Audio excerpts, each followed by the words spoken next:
Ir vėl man sako, kad jokios kilmės nėra, nors aš žiūriu ir į dešinę, ir į kairę, ir man rodo, pavyzdžiui, tu klausai ir aš gaudau. Rodo vandenį, rodo žvaigždės, rodo planetas. Žmogaus nerodo, rodo tuos neuronus. Ir sakytum, kad visa tai yra kilmė. Bet ir tuo pačiu sakytum, kad nėra jos, va čia yra viskas.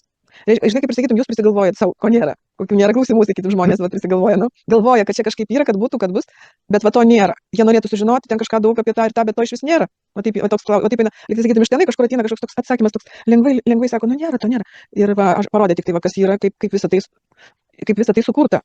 Susikūrė netgi. Taip visą tai buvo, aš taip jau dabar toliau ten. Visą tai buvo, yra ir bus.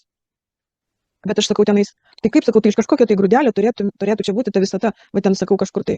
Kaip, tai duokit mums suprasti, jeigu uždaryta tie žinojimai, tai vis tiek, jeigu aš turiu teisę paklausti, atėjau paklausti, tai pasakykit man, aš turiu teisę ir žinoti tą atsakymą. Jiems, sako, va, jūs nesuprasit, jiems per sunku, jūsų smegeninė dalis dar neišsivysti, nu, kaip jinai išsivyščiusi, bet neužaugusi, kad mes tą suvoktumėm. Jeigu mes suvoksim tą, tai įvyks kaip išprotėjimas. Žmogui įvyksta. Bet sukretimas smegenės dalies, kaip sakytum, bet paskui po to susilygina viskas, adaptuojasi. Ir tas žinojimas vėl jisai, nu, žmogus tampa, nu, jisai sužino kažką keisto, įvyksta kažkokis sprogimas, bet jis adaptuojasi su tuo žinojimu ir vėl toliau jisai nori kažko tai sužinoti, to ko nežino.